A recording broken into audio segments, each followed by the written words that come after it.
आज मी मटण रस्सा बनवणार आहे। त्याच्यासाठी मी मटण घेतले, याला स्वच्छ धुवून घ्यायचे। मी इथं कांदा आणि खोबरं घेतले।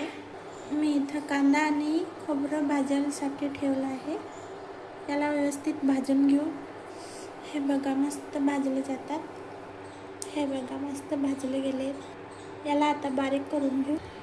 आता फोडणी करूया।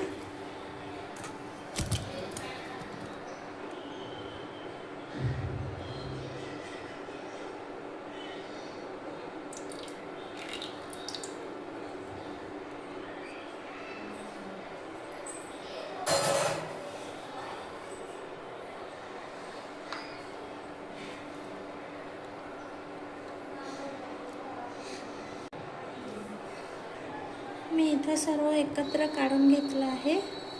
मिरची, जिरं,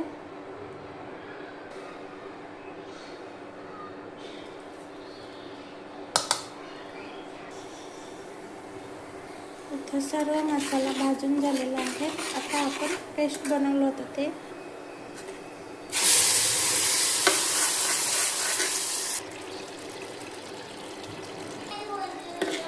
मसाला मस्त भाजीला गेलेला आहे। भाजी टाकूया।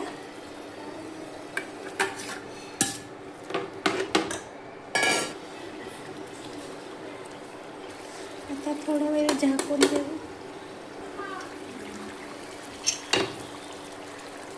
आता पाणी टाकून देऊ। आपला मटण रस्सा तयार झालेला आहे।